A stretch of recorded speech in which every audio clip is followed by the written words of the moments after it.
Hello all, வீட்டில் கருவாட்டு குழம்பு வச்சு ரொம்ப நாள் ஆச்சு. நேற்று மார்க்கெட்டில் சூறை கருவாடு வாங்கிட்டு வந்திருந்தாங்க. அதில் தான் குழம்பு வச்சுருந்தேன். எனக்கு கருவாட்டு குழம்பு ரொம்ப பிடிக்கும். எப்போ குழம்பு வச்சாலும் 2 நாளைக்கு சேர்த்து வர மாதிரி வச்சுருவேன்.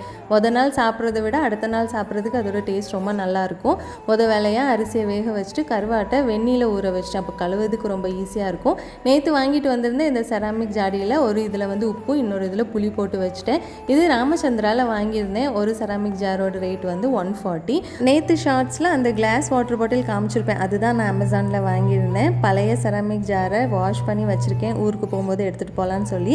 பழசை விட புதுசு இந்த கவுண்டர் டாப்புக்கு ரொம்ப அட்ராக்டிவாக இருந்தது. கருவாட்டு குழம்புக்கு எப்போவுமே முருங்கைக்காய், கத்திரிக்காய் போட்டு தான் நான் செய்வேன். எண்ணெயில் வெந்தயம், சின்ன வெங்காயம், பூண்டு, கட் பண்ணி வச்சுருக்க காயெல்லாம் சேர்த்ததுக்கப்புறமா மஞ்சள் தூள், குழம்பு மிளகாய் தூள், புளித்தண்ணி சேர்த்துட்டு தேங்காய் கூட சின்ன வெங்காயம், ஜீரகம் போட்டு அரைச்சதையும் சேர்த்து இறக்கிற வேண்டியது தான். ஈவினிங் ஸ்நாக்ஸ்க்கு கொஞ்சமாக நேந்திரம் சிப்ஸ் ரெடி பண்ணியிருந்தேன். அவ்வளோதான். நாளைக்கு பார்க்கலாம்.